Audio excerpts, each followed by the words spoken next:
छत्रपती शिवाजी महाराजांसंदर्भात धीरेंद्र शास्त्रींनी केलेल्या वक्तव्याच्या निषेधासाठी नागपूरमध्ये तिरळे कुणबी समाज आक्रमक झालाय। तिरळे कुणबी समाजाच्या वतीनं शहरातील तिरळे कुणबी समाज भवन इथं आंदोलनही करण्यात आलं। यावेळी धीरेंद्र शास्त्री यांच्या प्रतिकात्मक पुतळ्याचं दहन करून तीव्र संताप व्यक्त केला जातोय। छत्रपती शिवाजी महाराज हे संपूर्ण महाराष्ट्राचं आराध्य दैवत आहेत आणि त्यांच्याबद्दल कोणतेही अवमानकारक वक्तव्य सहन केलं जाणार नाही अशी भावना यावेळी व्यक्त केली गेली आहे।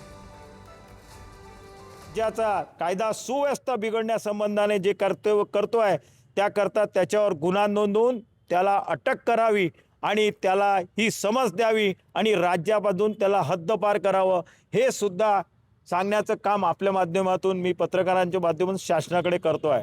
आणि आम्हाला अगर शासनाच्या तर्फे न्याय होताना दिसत नसेल तर आम्हाला सर्व शाखीय कुणबी ओबीसी कृती समिती आणि आमच्या समाजातील जो काही समाज घटक असेल तो शिवाजी महाराजांना मानणार आहे सर्व मिळून आम्ही जन आंदोलन उभं करू।